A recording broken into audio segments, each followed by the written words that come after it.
Najib Razak made himself Minister of Finance, 1MDB Chairman, and Advisor Emeritus of SRC International. And today, we heard how, as head of the Cabinet of Malaysia, he used his powers to obtain a government guarantee to push for KWAP's 4 billion ringgit loan to SRC. The prosecution's 40th witness said that Najib had chaired some of the cabinet meetings to discuss SRC's loan request, despite his advisory role in SRC, which could be seen as a conflict of interest.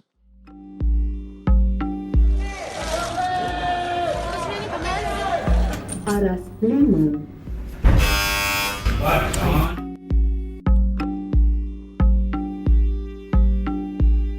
By the Malaysian Insight, this is The People versus Najib Razak. Follow us into the courtroom where it all happens. I'm Patrick Teo. Najib, who was dressed in a sharp black pinstripe suit with a purple tie, arrived at court to no fanfare today. But he did have a special guest, his wife, Rosmah Mansor, in an all-red ensemble. Since her husband's defeat in the 14th general election and facing criminal charges of her own, Rosmah has rarely appeared in public. This was also the first time she attended her husband's SRC trial proceedings. Her visit, however, was brief. As she was getting comfortable in the public gallery, Prosecutor V. Sitambaram informed Judge Muhammad Nazlan Muhammad Ghazali of her attendance, saying she should not be in court as she may be called in as a witness. Upon hearing this, Rosmah left of her own accord. Najib was already seated in the dock in the midst of Izmi Ismail's testimony. The former SRC chairman was back on the stand for the 7th consecutive trial day. This morning he was cross-examined by Najib's lead counsel Shafi Abdullah, who told the judge he hoped not to take too long. He began by asking how familiar Izmi was with the former Prime Minister and their relationship. Let's hear from Ravin. If you remember, Izmi said he had never personally met Najib during his time as SRC chairman. That is 3 years without meeting his boss. But today, we found out that he knew Najib but in a professional capacity rather than personal, especially in Tabung Haji and most recently as chairman of Media Prima. When he wanted to meet with Najib, Izmi said he would go through the proper channels. They would usually meet at the Prime Minister's office or Parliament. On 1 or 2 occasions, they met at Najib's private residence in Taman Langkat Duta. During these meetings, he was either alone or accompanied by a minister or Tabung Haji chairman. Izmi has never personally texted Najib, but he could have and thinks he may have his number. Then, Shafi asked if he found Najib approachable. Izmi said he didn't find the former Prime Minister, quote-unquote, not non-approachable. In the dock, Najib was in his signature slouch, but he looked straight, as if paying close attention to the testimony. Shafi then moved on to the day-to-day management of SRC. Izmi said that the CEO was also a board member, thus he is able to brief the board.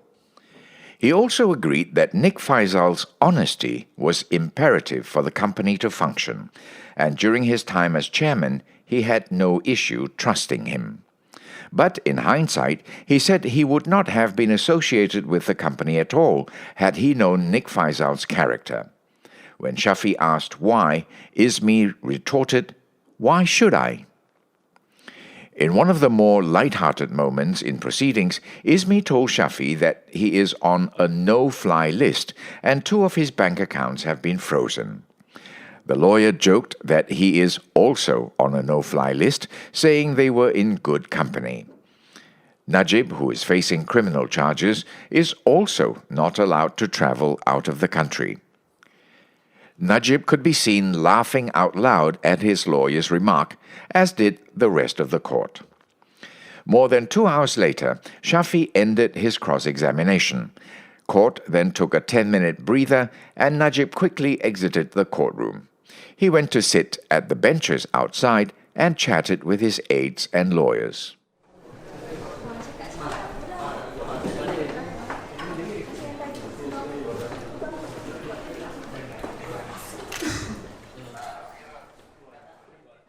When court resumed, it was Prosecutor Sitambaram's turn to re-examine the witness. He went over some of the answers Ismi had given the defense over the past 7 days. Sitam also asked if fugitive businessman Joe Low held any position. Ismi said he didn't know.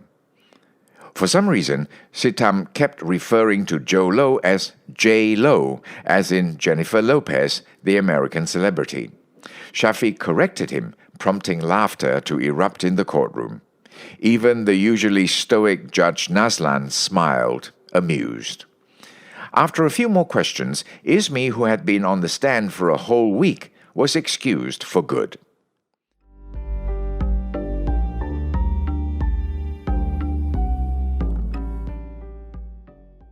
The next witness, the prosecution's 40th, was Mazida Abdul Majid. She wore a coat that appeared far too big for her and a bright pink headscarf. Prosecutor Muhammad Izzat Fauzan kicked off her questioning. Mazida spoke softly and at times appeared to be slurring, making it difficult to follow what she was saying. She read from a prepared statement that she said was written with MACC's help. Ray will tell us more.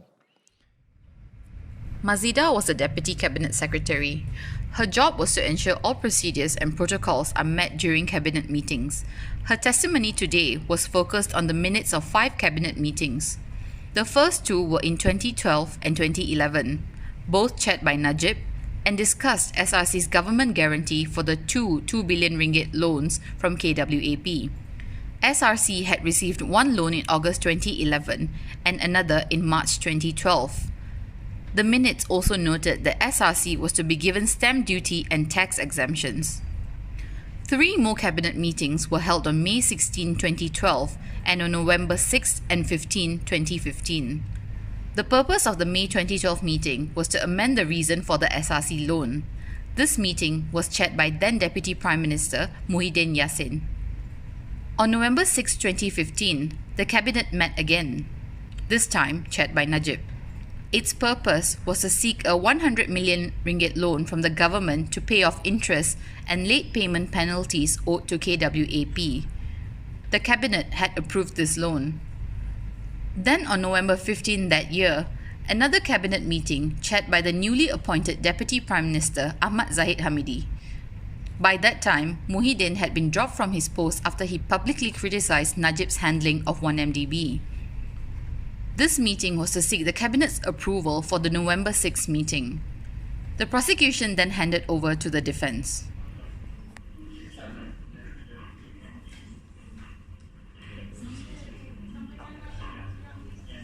Shafi began by asking Mazida about Minister's Code of Ethics. The witness had earlier testified that it was normal practice for cabinet ministers to leave the meeting if they had vested interest in the matter being tabled. She said that in such cases, the ministers usually leave the meeting on their own volition, without being asked. She added that the Chief Secretary could also advise the ministers if there was a conflict of interest. The lawyer asked Mazida if Najib's appointment as SRC's advisor emeritus, by virtue of him being Prime Minister, was a conflict of interest. The witness replied that it was her duty to report any conflict of interest to the Attorney General, but because she was not aware of this appointment, she did not make any report. She also said that she was not aware of any vested interest on Najib's part with regards to the KWAP loan to SRC, as well as the 100 million ringgit short-term loan approved by the Cabinet. Shafi then said that he needed to study the Code of Ethics before continuing this line of questioning and asked for proceedings to be continued tomorrow. Judge Nazlan called for adjournment and the trial will resume tomorrow at 9 a.m. This podcast is produced, written and mixed by Revati Subramaniam, Yapik Kwan, Yvonne Lim and Ravin Palanisamy. Additional reporting by Timothy Acharyam. I'm Patrick Teo.